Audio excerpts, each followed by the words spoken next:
location in New York, and this week we're going to do something a little bit different. Josh is on assignment, and we're going to get a little bit of help from our friend, international style guru, Lori Pike. Thanks, Phil. I'm psyched to be here. Personally, I'm into superheroes who aren't spandex-wearing tough guys. And there's a whole bunch of weird, offbeat, and funny superheroes and characters out there. That's right, Lori, and we have loads of them on this episode of The Anti-Gravity Room.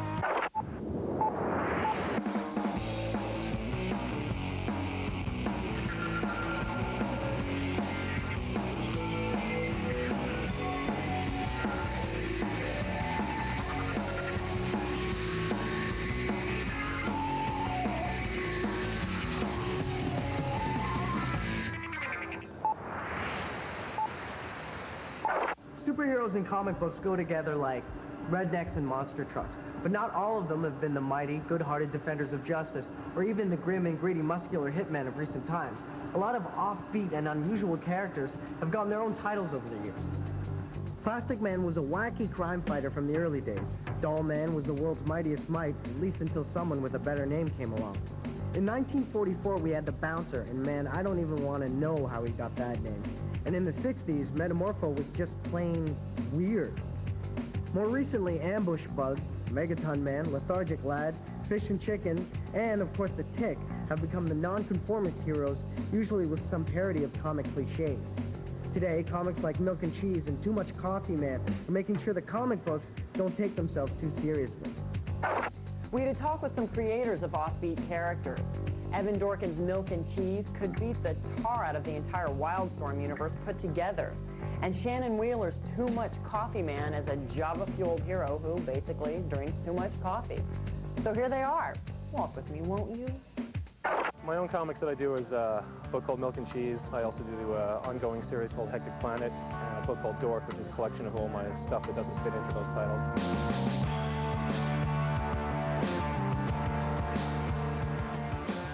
I never even meant for this to be a comic strip. These are doodles that I was doing on the backs of pages of other jobs and things like that. It's just taken off. Why are you getting this close? I'm not like a good-looking guy or anything. Would you?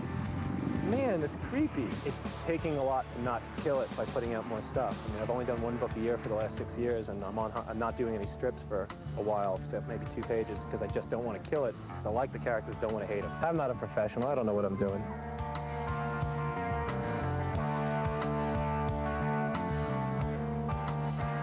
The problem we're having is that a lot of the fans don't see these books, and even though they're getting a lot of the attention, the perception is they're doing a lot better, I think, than people realize. It's a lot of hard work to do all this stuff by yourself, publish it, draw it, sell it, and the stores are not, a lot of the stores are not helping. There's some terrific retailers out there, but really at the retail base, that's where you need to help sell these books, and a lot of retailers are not fans of this work. They never will be, and you know, the small press is being choked right there. If you put a gun to my head, you wouldn't have to. I'd say I'd love to do the Fantastic Four, but I wouldn't change anything. I would just try to make it an accessible comic for kids so that they can have these like interesting stories. Look, the Fantastic Four have an adventure, argue, come back. It's nicely drawn, it's hopefully cleverly written, and it's exciting for kids and some adults who are kids. There's nothing to get crazy about and too fanish about, but that's what those superhero comics should be. Making them gritty and crazy is sort of useless and kind of pretentious. That was too long, right? You can't do that. That's not soundbite. That's too long. That's too long. I didn't sing either. Rolling, rolling, rolling. I got to say that, not to sound prissy or anything, but what Jack Kirby said about going out and doing your own, he did superhero comics, for the bulk of his career. I mean, he did a lot of other work, but he basically said, why do other people's work? Go off and do your own stuff.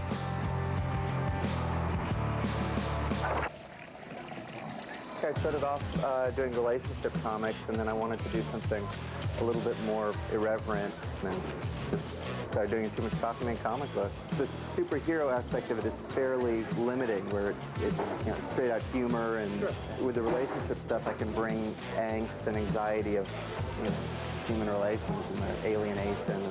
And that's what my humor has for a long time been about, is just the way that people relate to each other, and that's. Go ahead. Right? I made it myself. I suffer the consequences. Too Much Coffee Man is fairly popular with the women. Have you gotten feedback from women as to why this is? Yeah, about half my mail is from women, and I guess I've been lucky, and a lot of the issues and things that interest me seem to interest women as well. It's also friendly. I think a lot of comic books have an unfriendly look to them. Now, are you surprised by the success of Too Much Coffee, man? Like, seriously, word of mouth, runaway hit. It surprises me that other people like it. Earthworm Jim was a video game before it was a cartoon, and it's gained quite a cult following. Not bad for a video game spin-off. Doug Tennapel created the character, and we went to talk to him. When I draw a character, I open one of my sketchbooks and I just kind of journal. I create characters, I create worlds, I make kind of humorous situations. I was thinking I need a hero, but he has to be vulnerable also. So I took this perfect, indestructible cybernetic suit and put a weak, slimy, squishy earthworm in it. And that was the birth of Earthworm Jim. You cannot penetrate my indomitable mental shield! I think the kids like the sliminess. It's really immature humor. I mean, we're really just goofing off with the character, and it's something that kids really enjoy. There's a lot of Dr. Seuss in Earthworm Jim also, which is a big influence, the silliness of it, and the way that gravity doesn't affect the characters the way it does in our world. And I think kids don't get enough creative characters in some of the cartoons today. They're just kind of, they're made from a toy license. You know, they're made overtly violent, overtly wacky, and there's not the balance that I think Earthworm Jim has. And people in general like underdog characters. They don't just want a Rambo that's perfect in every way and is this massive fighting machine and there's no challenge. Pressure unbearable, going to pop like overripe fit. Earthworm Jim succeeds in spite of himself. And it's actually the side of him that's fallible, that's an idiot, that we really enjoy. There's kind of an overt adult humor to Earthworm Jim also that is for us, and that there's quotes from movies that were made 50 years ago. I must not fear. Fear is the mind killer. Fear is the little death that brings total oblivion. Aha! He's pretty much made his mark. He's got a cult following, and we're very proud of how he ended up manifesting himself.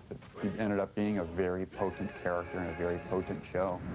Groovy!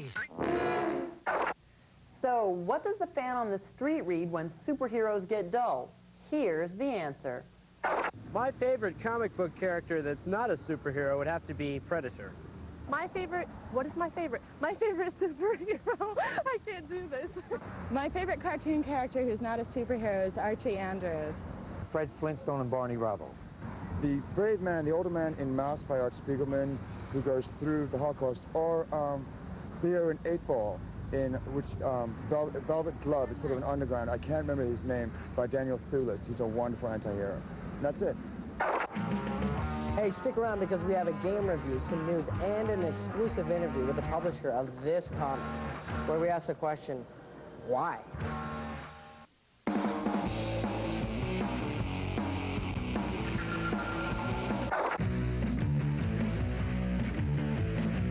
All right, this week we're reviewing NFL Game Day for the Sony PlayStation. Now, first off, I gotta tell you, it's a football game, and I love sports games, but I'm not a big fan of football and football games. Why? Because usually you get this huge stack of plays, and it seems really complicated, and it takes 4 or 5 weeks to really figure out how the game goes. Now, this game has everything a good game has. You can choose your teams, of course, and it's updated, okay? So you have the 2 expansion teams in the NFL. But the good thing about this game is each player has the same attributes that player would have in real life. And each teams have certain attributes. And when you choose a play, it's not always played out the same way. Like if you choose a certain play with the Falcons and a certain play with the Bills, they'd be played out differently because the Bills are a different team from the Falcons. And when you actually play this game, it's good because the actual movement of the players, the tackles, with certain players cut across and then they catch the ball a certain way, just like the real players in real life. And because I'm not so much of a football fan, I wasn't that impressed with it. But when I sat down with a friend that is a big football fan, he loved the game. Now, on a scale from 1 to 5 on the anti-gravity scale, I have to give it a 3 because I'm not a big football fan. But if you are a big football fan, check this game out because it's a good football game. Hi, I'm Jim Lee. I am, I guess, the president of Wildstorm Productions. We're part of Image Comics. I started in comic books in 1987 at Marvel, worked there for about 5-6 years. on a bunch of characters called X-Men, The Punisher. We published Gen 13, Wildcats, Wetworks, about 10 to 12 books a month. I got into comics as a kid. I mean, I bought an issue of Tarzan in second grade. I collected comics mostly for the art, though. You know, even at an early age, I could tell like who worked on what books, and I would basically buy books. I would follow artists from book to book. You know, I think I was like 12. I drew like some lousy sketches of the Hulk on some notebook paper, mailed them into Marvel, and they sent me a note back saying I wasn't ready, and you know, I vowed I'd never buy a Marvel comic book ever again. And you know, those are things, you know, when you're 12, I think that's when you have the most enthusiasm, the most passion for drawing the stuff, because you're so close to the material. I decided last year, really, I kind of thought a lot about what I want to do in my life, and whether I should move more into like Hollywood or this or that, and basically I came to the conclusion that I got into comic books because I wanted to draw comic book stories, and that's really where my focus will be for the next 5 to 10 years.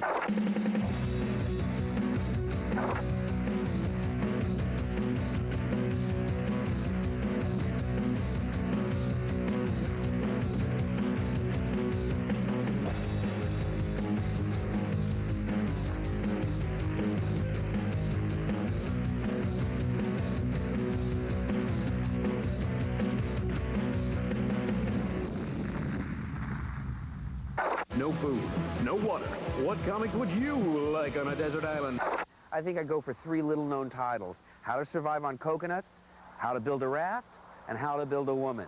Of course, you might throw in a Batman or 2 just for fun. All right, up next, it's Nick's Comic Review, and we're going to be talking to the folks behind Spawn and Dusk Till Dawn. And then we'll be gone to mow the lawn with my friend Sean. So long.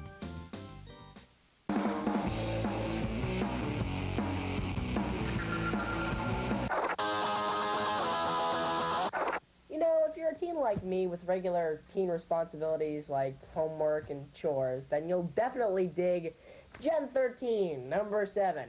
This is the story of 5 teenagers who have been thrust into being superheroes by, well, by bad luck. They still want to go dancing and rollerblading, but they're always forced to defend their country or something.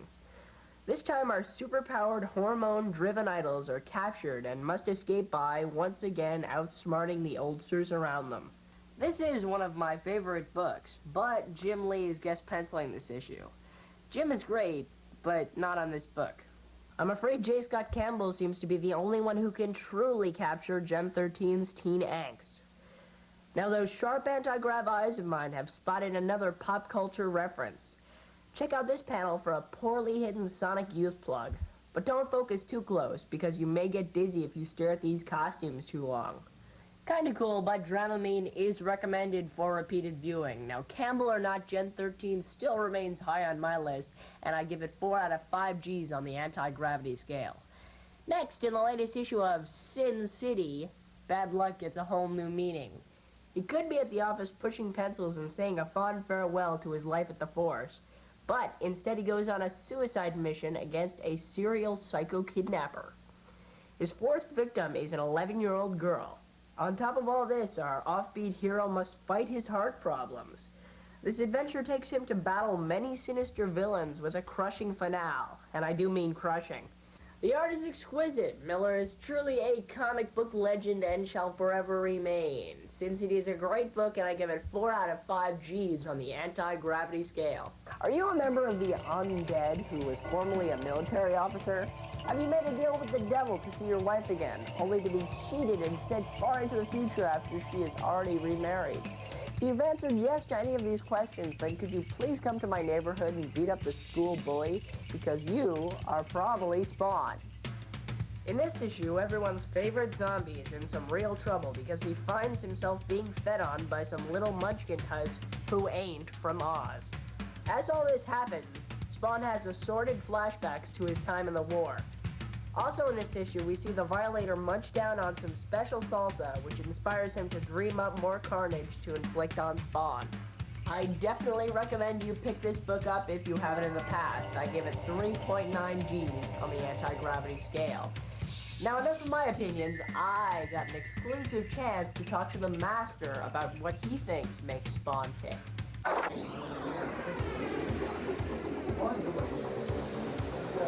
Todd, what's up? How's it going today? I'm pretty good. What is Spawn? It's a man who is dearly in love with his wife, but is a government assassin, and because he doesn't follow orders very well, they bump him off, and he makes a quick kind of pact with the devil to come back so he can see his wife because he's in love with her, and gets shot 5 years in the future, and from there, his whole life is messed up, and it's just a matter of now seeing whether he'll ever get back to his wife, given that there's about 200 gauntlets that he has to go through. I understand you had your daughter in one of your issues of Spawn. Are any of your characters based on people you know? His wife in the comic book is named Wanda. My wife's named Wanda.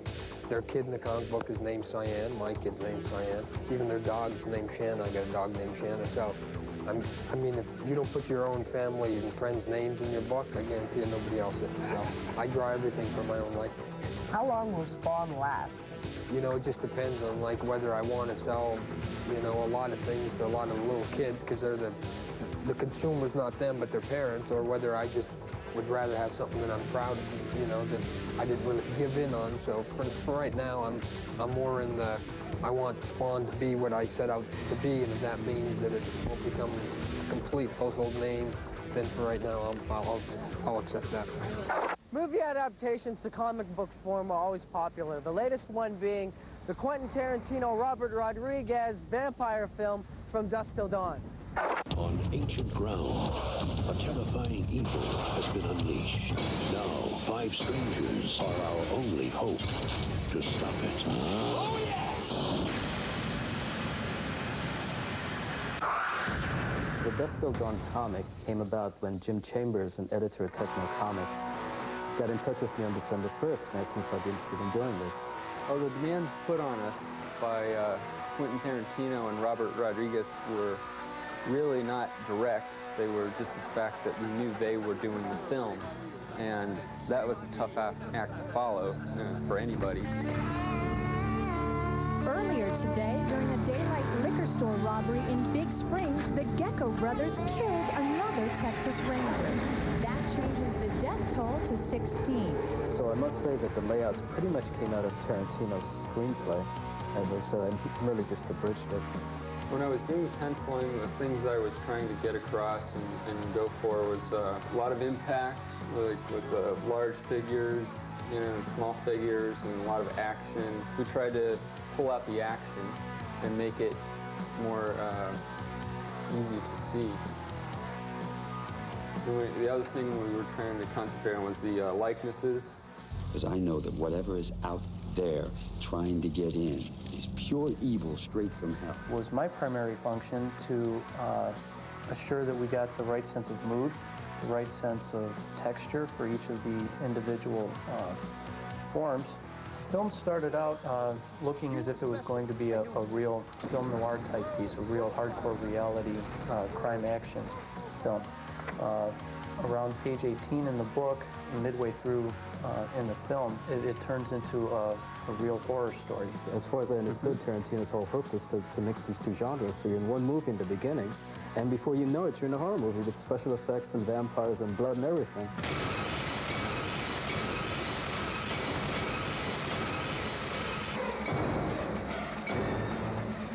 I'd say one of the pitfalls of doing a comic based on an existing film, such as Dusk Till Dawn, would be probably just the fact that you have a lot to live up to. There's a lot of prejudice on the people that see the film and then look at the comic. This is the same thing. I think that as far as we did in Dusk Till Dawn, I think we did an excellent job of maintaining the integrity of the original source material. Though we hadn't seen the film first, we were all aware of Robert Rodriguez and Quentin Tarantino. For the first time I was working on a project which a different artist is also attacking in a different form, namely Robert Rodriguez. I don't mean any comparisons at all. It's just the idea of seeing my job, which I'd done in comic book storytelling, up there on film.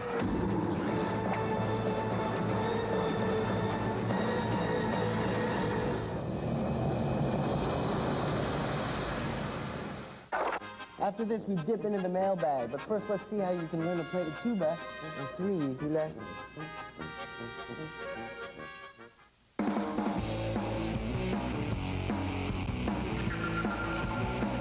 Okay, it's time for those crazy emails again, and this one comes from Brian Bison. And he asks about, is there going to be a Spider-Man movie? Well, it is true, and it's going to be directed by James Cameron, except right now, it's being tied up in legal problems with another movie studio. Once they get that worked out, it's not going to be until maybe 2 years until the actual movie comes out. Now, he also says, if I ruled the anti-gravity room, I would have Phil dance with a llama just because. Well, Brian, it's already happened. A little more interesting, though. Get this.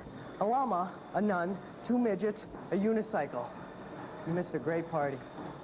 And we've been getting a lot of email from you people who didn't get enough of that Japanese animation the first time around and want to see more anime. Well, we've got more anime and manga, Japanese comics, coming up in more detail in a future episode, so keep watching.